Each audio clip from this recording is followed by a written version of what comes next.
हम पढ़ रहे हैं, इस वचन का जो शीर्षक है, जो इस वचन का मेन पॉइंट है, वो है कि हम लोगों को प्रभु यीशु मसीह ने क्या किया है, विश्राम में प्रवेश करने के लिए क्या दिया है, क्या दिया है, निमंत्रण दिया है ना। हम लोगों को निमंत्रण मिला है कि नहीं मिला? प्रभु यीशु मसीह की संतान होने के नाते विश्राम में प्रवेश करने का क्या मिला है हमें? आमंत्रण। हमें क्या मिला है? आमंत्रण। 4:1 पढ़ो।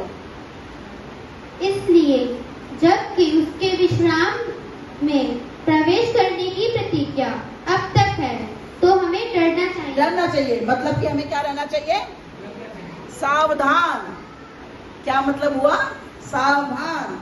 जब आप लोग सावधान होते हैं, उसका मतलब क्या होता है? आपने कई जगहों पे बैरिकेड्स पे लिखा देखा है, सावधान। मतलब कोई है जो आगे आपको क्वेश्चन करने वाला है, पूछने वाला है ना।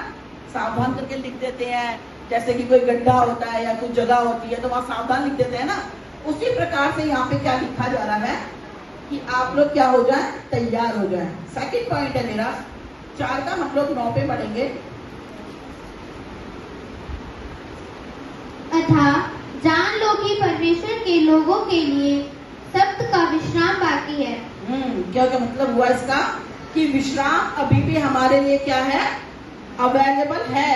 विश्राम हमारे लिए अभी भी उपलब्ध है। और विश्राम में प्रवेश करने के लिए हमारा जो सबसे पहला कार्य है वो है विश्वास। कितने लोग हैं जो विश्वास में परिपूर्ण हैं, अपने आप को मानते हैं कि हम विश्वासी हैं, हम विश्वास रखते हैं प्रभु पर? आप लोग परमेश्वर में विश्वास रखते हैं?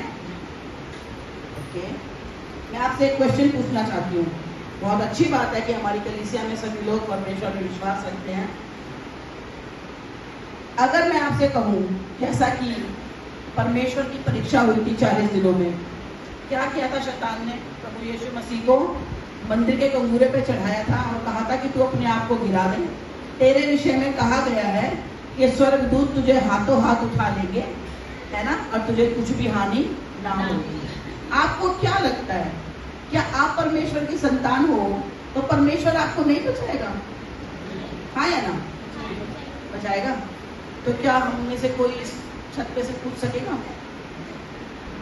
कूदना चाहिए, कूदना तो चाहिए, एटलीस्ट कूद सकते हैं ना। पता है हमारा प्रभु है। कौन कौन सोचता है कूदना चाहिए? नॉर्मली पूछ रही हूँ मैं, जनरली हमें कूदना चाहिए ना, वंस, है ना? कूदना चाहिए, कूदना चाहिए। क्या जवाब है? नहीं कूदना चाहिए ना। वचन क्या बताता है? वचन क्या बताता है? वचन क्या बताता है? जब प्रभु यीशु मसीह को मंदिर के कंगूरे पे चढ़ा के कहा गया था कि आप अपने आप को नीचे गिरा दो, तुम्हारे विषय में कहा गया है कि स्वर्गदूत तुम्हें हाथों हाथ उठा लेंगे, तो प्रभु यीशु मसीह ने शैतान को क्या जवाब दिया था? क्या जवाब दिया था? तू अपने परमेश्वर की परीक्षा ना ले। क्यों? क्योंकि हम तो जानते हैं वो हमारे लिए है, लेकिन हम लोग उसकी परीक्षा नहीं ले सकते ना। डोर क्लोज कर दो। हम सब लोग जानते हैं वचन को, हम सब लोग वचन को मानने वाले हैं, लेकिन उसके बावजूद हम अपने परमेश्वर की परीक्षा लेते हैं हम।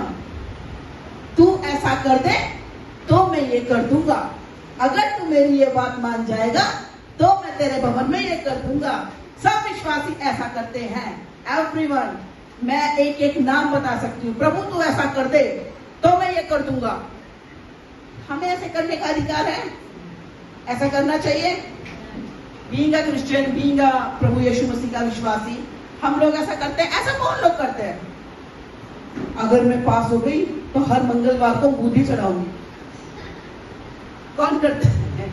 ये किसी की निंदा नहीं है, जस्ट अ जोक। इसको जोक में ही लेना प्लीज, ज्यादा सोचना मत। मैं सिर्फ आपको यह समझाने की कोशिश कर रही हूँ कि हम भी गैर विश्वासियों के ही समान व्यवहार कर रहे हैं। हाँ है ना? कर रहे कि नहीं? क्यों कर रहे हैं? फिर हम विश्राम में प्रवेश करने की आशा रखते हैं कि हम विश्राम में प्रवेश करेंगे। कैसे प्रवेश करेंगे? हमारा विश्वास कैसा होना चाहिए? कैसा होना चाहिए विश्वास? कैसा विश्वास होना चाहिए? एक भी एग्जाम्पल है आपके पास विश्वास योग्य बाइबल के अनुसार? हाँ, सेकंड, कोई और विश्वास आप लोग की नजर में हो? कोई और विश्वास? दूध की तरह चमकता है, वेरी गुड। और कुछ? आप अपनी अपनी मेंटेलिटी बताइए, आपको क्या लगता है कि कैसा व्यक्ति होना चाहिए? कुछ लोग जैसे विश्वास होना चाहिए जिसको 8 साल से रखा है, अगर उसने सोचा था कि अगर मैं प्रभु का पल्ला छू लेंगे तो चलेगा। 12 साल से। हाँ, 12 साल। और कोई? ये बात बिल्कुल सही है कि हमारा विश्वास सिर्फ इतना होना चाहिए कि प्रभु यीशु मसीह है और वो हमें हमारी हर एक समस्याओं से, हर एक, मैं समस्याओं का नाम बार बार क्यों ले रही हूँ, क्योंकि हमारे सामने समस्याओं के लिए प्रार्थना निवेदन आते हैं। हम लोग कौन है? हम प्रार्थना करने वाले लोग हैं। कौन है हम लोग? प्रार्थना करने वाले लोग हैं। हमारे पास समस्या आ रही है, हम अपने कलीसिया के प्राचीन को बुला के प्रार्थना करवा सकते हैं, लेकिन हम खुद भी प्रार्थना करते हैं ना? करते हैं कि नहीं? हम लोग कहते हैं ना हम विश्राम में प्रवेश करेंगे, हम परमेश्वर के विश्राम दिन को पवित्र मानते हैं ना, हर संडे चर्च जाते हैं ना। एक बहुत बड़ी खबर मैं आप लोगों को सुनाना चाहती हूँ अपने यूथ के विषय में। वचन बताता है, हे जवान, जवानी के समय में अपने सृजनहार को ना भूल। हमारे जवान बच्चे फील्ड में निकले, नौकरियां कर रहे हैं, विश्राम दिन को भूल गए हैं। वेरी बैड, बहुत बहुत बुरी खबर है। इसको हमें सुधारना चाहिए। ये मैं समझती हूँ नौकरियों में होने के कारण संडे छुट्टी नहीं मिलती है, बहुत सी प्रॉब्लम्स हैं, लेकिन उसके लिए वो कुछ जुगाड़ कर सकते हैं, कुछ इंतजाम कर सकते हैं ना, कुछ तो करना चाहिए।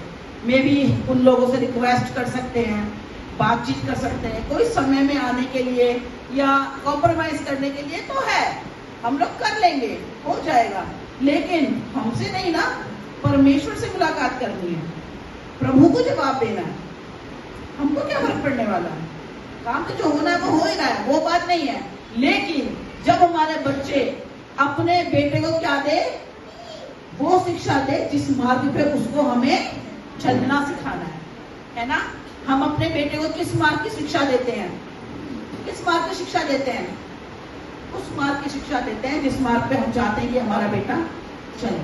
हम उसे सिखाएं कि बेटा ऐसा करना है, ऐसा नहीं करना है। पढ़ो तुम ये पूरा चौथा अध्याय पढ़ो, जरूर 12 तक पढ़ो, 1 से 12।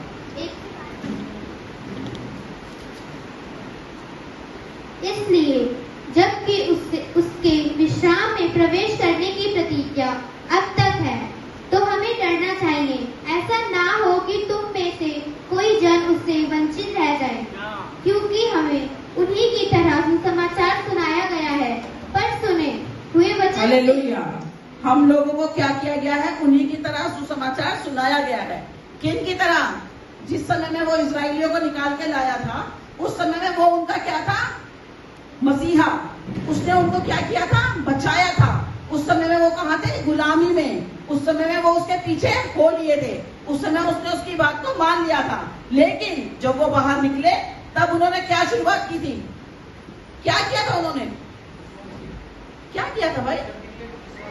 नहीं, उन्होंने क्या किया? सबसे पहले उन्होंने कुड़कुड़ाना शुरू किया। इन्होंने यहाँ तक कह दिया कि इससे अच्छे तो कैद में ही भले थे, कि तू हमें क्यों ले आया यहाँ पर, जबकि उनकी जान वहां पर बहुत मुश्किल में थी।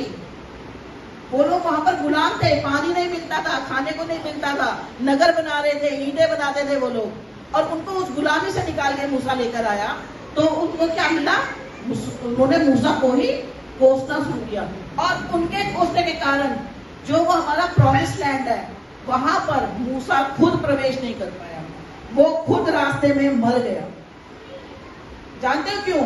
क्योंकि जिनको वो लेके चला था उनका विश्वास क्या था? बेहद कमजोर।